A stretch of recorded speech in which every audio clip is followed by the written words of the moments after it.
जादुई नदी, डायमंड नागिन और शैतान। शैतान बड़े ही दिनों से जादुई नदी की खोज कर रहा था। उस नदी के जादुई पानी की मदद से उसे अपनी खोई हुई शक्तियां वापस प्राप्त करनी थी। शक्तियां ना होने के कारण अभी वो सिर्फ एक जिंदा लाश की तरह जी रहा था। वो जी तो रहा था पर किसी का कोई भी नुकसान नहीं कर सकता था। बस कुछ ही दिन बाकी है। अगर अगले मास की अमावस की रात तक मैं उस जादुई नदी को नहीं ढूंढ पाया तो मैं पूरी तरह खत्म हो जाऊंगा, लेकिन मैं उसे ढूंढ के रहूंगा। यहाँ शैतान पूरी तरह से उस जादुई नदी को ढूंढने में जुट गया। तो वहां नागिन, जो कि एक इच्छाधारी नागिन थी, जिसका आधा शरीर इंसान और आधा शरीर नाग का था, उसके गुरु ने उन्हें इस अनहोनी का आभास करवाया। उन्होंने उसे समझाया कि अगर शैतान ने जादुई नदी ढूंढ ली तो वो अपनी सारी शक्तियों के साथ फिर से वापसी करके लोगों को परेशान भी करेगा। उन्होंने नागिन को शैतान को रोकने का सुझाव दिया। शैतान शक्तिशाली होने से पहले ही उसे रोकना मुमकिन था। मैं पूरी कोशिश करूंगी गुरुदेव कि उस शैतान से पहले मैं उस जादुई नदी को ढूंढकर वहां तक पहुंच जाऊं, ताकि और शैतान को वहां तक पहुंचने से रोक पाऊं। मुझे आशीर्वाद दीजिए। नागिन जादुई नदी की ओर निकल तो पड़ी, पर उसे वहां पहुंचने में थोड़ी देरी हो गई। नागिन से पहले ही शैतान जादुई नदी तक पहुंच चुका था और उसने उस नदी के जादुई पानी से अपनी खोई हुई शक्तियां वापस हासिल कर ली थी। यह देख नागिन को बहुत दुख हुआ और वो चिंतित हो उठी। अब वो उस शैतान से किस प्रकार से सामना करेगी और उसे कैसे रोक पाएगी, यही देखना था। उसने अपने दोनों हाथ जोड़कर मन ही मन गुरुदेव का स्मरण किया। गुरुदेव, मुझे देर हो गई। शैतान अपनी शक्तियां प्राप्त कर चुका है। अब इसे रोकने का कोई उपाय बताइए। चिंतित ना हो नागिन, उपाय है, पर थोड़ा कठिन है। अब उस शैतान का सामना करने के लिए तुम्हारी भी शक्तियां बढ़ानी होगी। अब बिना देर किए तुम भी उस नदी के पात्र में जाकर खड़ी हो जाओ और महादेव का स्मरण करो। वो तुम्हें पर्याप्त शक्तियां आशीर्वाद के रूप में दे देंगे।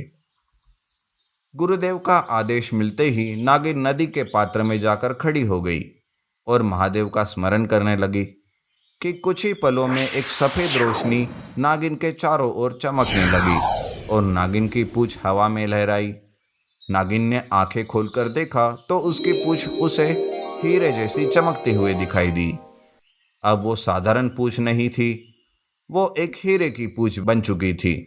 उसके पूछने पर 100 शैतानों से लड़ने की ताकत आ गई थी।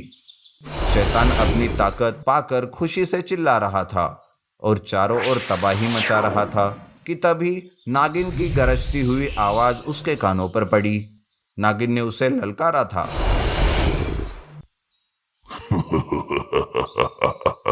मूर्ख इंसानों, अब अपने भगवान को भूल जाओ और मेरी पूजा करो। आज से मैं ही तुम्हारा सब कुछ हूँ। मूर्ख शैतान, हमारे भगवान के आगे तो एक चींटी के समान है। अगर तुझ में जरा से भी हिम्मत है तो तू पहले मुझसे बचकर दिखा, फिर हमारे भगवान को हराने के बारे में सोचना। नागिन की बातें सुन शैतान को गुस्सा आने लगा। उसने नागिन को बिना जवाब दिए अचानक उस पर वार कर दिया कि तभी नागिन ने अपनी पूंछ अपने शरीर के आगे कर ली। उसकी ताकत के सामने शैतान का वार नाकामयाब हो गया। शैतान जो भी वार करता, नागिन की पूंछ ढाल बनकर उस वार को बड़ी आसानी से झेल लेती। इस वजह से शैतान का गुस्सा बढ़ने लगा और वो अपनी पूरी ताकत से नागिन को मारने की कोशिश करने लगा कि तभी नागिन ने अपनी पूंछ लहराकर उस शैतान पर दे मारी। वो वार इतना घातक था कि शैतान उसे संभल ही नहीं पाया और दूर जाकर गिर पड़ा। उसे संभालने का मौका तक नागिन ने नहीं दिया और फिर से उस पर अपनी शक्तिशाली पूंछ से वार किया। वो इतना भयंकर था कि उस शैतान के शरीर के 2 टुकड़े हो गए। जैसे ही उसके शरीर के 2 टुकड़े हुए, उसके शरीर से एक काली परछाई निकलकर जादुई नदी में समा गई। जिस जादुई नदी के पानी से शैतान को शक्तियां मिली थी, उसी पानी में उसकी शक्तियां वापस लौट गई। नागिन ने फिर से अपने गुरुदेव का स्मरण किया और उन्हें उससे मिली हुई शक्तियों के बारे में पूछा। गुरुदेव कहते हैं, यह शक्तियां महादेव का वरदान है नागिन। इसे हमेशा संभाल कर रखो और अपने अच्छे कामों के लिए इनका इस्तेमाल करो। महादेव तुम्हारी रक्षा करेंगे। तुम्हारा आज का कार्य खत्म हुआ। अब अगला कार्य मिलने तक तुम महादेव की आराधना करो। शुभम भवतु। नागिन ने गुरुदेव को वचन दिया कि वो अपनी शक्तियों का सही तरह से इस्तेमाल करेगी। गुरुदेव का आदेश पाते ही उनको प्रणाम करते हुए नागिन अपने घर वापस लौट गई और महादेव का जप करने लगी। नागिन अरेस्टेड लावा मॉन्स्टर। शिव जी की तपस्या कर एक राक्षस लावा दानव बन गया था। दुनिया का सबसे शक्तिशाली और खतरनाक लावा दानव। अब वो अपनी घमंड और दुष्टता में हर जगह तबाही मचाने लगा। जो कोई भी उसके रास्ते में आता, वो उसे जलाकर भस्म कर देता। उसके पास आने वाली हर एक चीज को वो जलाने लगा। तबाही मचाते मचाते वो एक तक्षक नागलोक में गया और वहां भी तबाही मचाना शुरू कर दिया। वो जिस चीज या इंसान को जलाता, उनकी शक्ति उसे मिल जाती। दिन ब दिन उसकी ताकत बढ़ती ही जा रही थी। पर उस वरदान में ये भी कहा था कि उसे कोई नाग या नागिन ही हरा सकता है। इसलिए वो सारे नागों को खत्म करने लगा। हे दानव, तुम्हें इस तबाही के परिणाम भुगतने पड़ेंगे।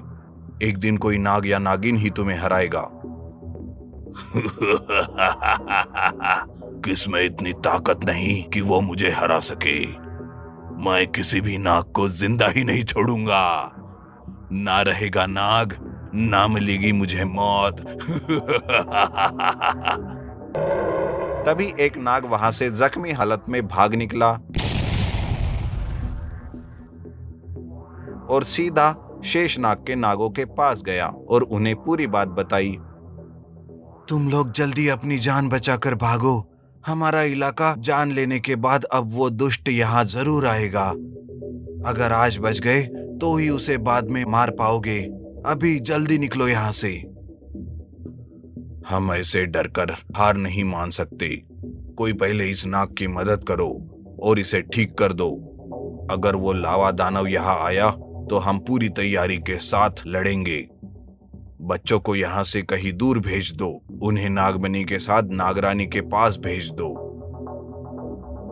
मैंने सुना है आपकी नागरानी भी शिव वरदानी है। शायद वही उस दानव को खत्म कर सकती है। कहाँ है वो? नागरानी अभी तपस्या कर रही है।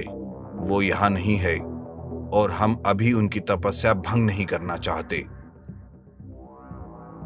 बच्चों को और नागमणि को नागरानी के पास समुंदर में भेज दिया जाता है, जहां वो तपस्या में लीन होती है। और यहाँ वो लावा दानव शेषलोक पहुंच जाता है और वहां भी तबाही मचाना शुरू कर देता है। शेष वंश के नाग उसे कड़ी टक्कर देते हैं, पर आखिरकार वो सब उसके सामने हार जाते हैं। मुझे नागमणि चाहिए। कहाँ है नागमणि? उसे मैं अपने सर पर रखूंगा। एक वही है जो मेरी शक्तियों को सामना कर सकता है। दुष्ट पापी, तुझे नागमणि कभी हासिल नहीं होगा। वो सिर्फ अच्छे कामों के लिए बनी है, तुझ जैसे पापी के सर पर रखने के लिए नहीं। हम मर जाएंगे पर नागमणि तुझे कभी नहीं देंगे। मरने का इतना ही शौक है तो मर जाओ। नागमणि तो कैसे भी हासिल करूंगा। लावा मॉन्स्टर सभी नागों को जलाकर और उनका लोक उजाड़कर वहां से चला जाता है। पर नागमणि पाने की आग उसके दिल में अभी भी भड़की हुई थी। उसने हर जगह नागमणि को ढूंढा, पर उसे वो कहीं नहीं मिली कि तभी एक चिल उसके सर के ऊपर मंडराने लगा। नागमणि ढूंढ रहे हो? मैं तुम्हें उसका पता बता सकता हूँ, पर बदले में मुझे क्या मिलेगा? क्या चाहिए तुम्हें? मुझे बस सुरक्षा चाहिए, अपने लिए और अपने चीलों के लिए। तुम वादा करो कि किसी भी चील को नुकसान नहीं पहुंचाओगे। लावा दानव उसे वादा करता है। तब चील उसे बताता है कि नागमणि समुंदर के बीचों बीच है, नागरानी के पास। अगर तुमने नागरानी को पा लिया तो नागमणि भी तुम्हारी हो जाएगी। लावा दानव तुरंत समुंदर की ओर निकला, पर समुंदर के पास आते ही उसकी गति धीमी होने लगी। वो जैसे ही समुंदर में जाने लगता है, उसका लावा भाप बनकर उड़ जाता है। ओह, ये तो मुझे अंदर आने ही नहीं दे रहा। अगर मैं अंदर चला भी गया तो मेरी शक्तियां चली जाएगी। क्या करूं? उस नागिन को ही बाहर आने का इंतजार करना पड़ेगा मुझे, तभी काम बन जाएगा मेरा। लावा दानव ना जाने कितने दिनों तक वहीं पर इंतजार कर रहा था।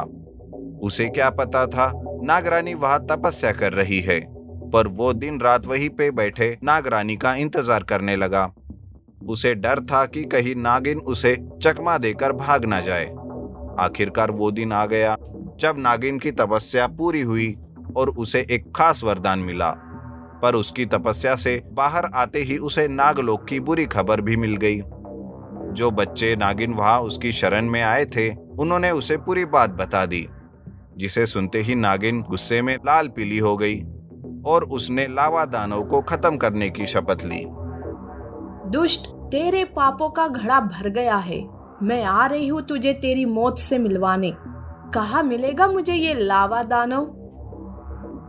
नागरानी, वो दानव समुद्र के बाहर ही रुका है और बस आप ही का ही इंतजार कर रहा है।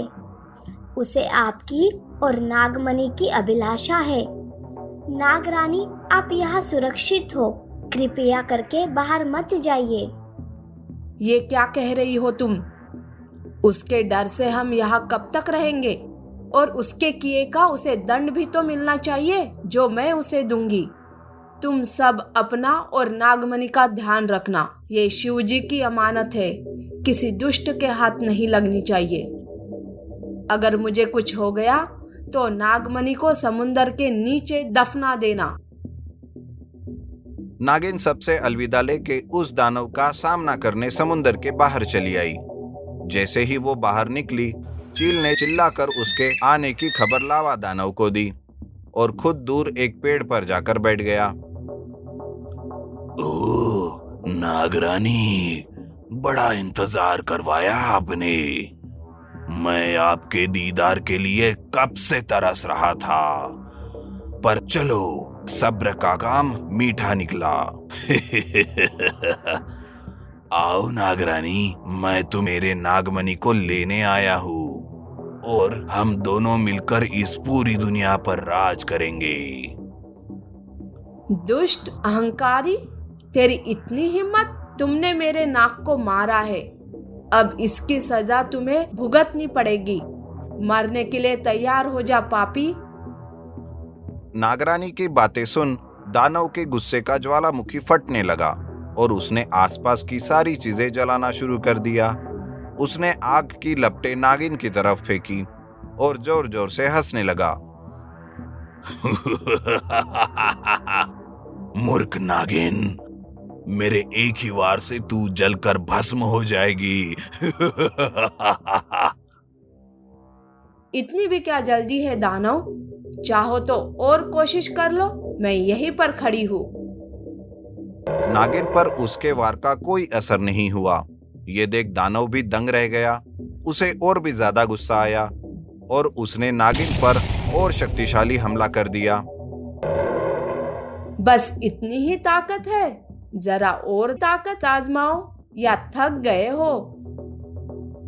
ये क्या, तुम पर मेरे लावा का असर क्यों नहीं हो रहा है? आखिर ये माजरा क्या है? अब हंसने की बारी नागिन की थी। वो उसकी हालत पर जोर जोर से हंसने लगी और उसके इर्द गिर्द घूमकर उसका मजाक उड़ाने लगी। हा हा हा हा हा, क्यों होश उड़ गए ना? दुष्ट, अगर तू आग है तो मैं पानी हूँ, और तूने मेरा काम और भी आसान कर दिया है। अब तू देख तेरे इस दुष्ट लावा को मैं कैसे भाप बना के उड़ाती हूँ। जय भोलेनाथ। भोलेनाथ को याद कर नागिन ने विराट रूप धारण कर लिया और उस दानव से भी बड़े आकार की हो गई और उसे अपने पूंछ में पकड़ लिया।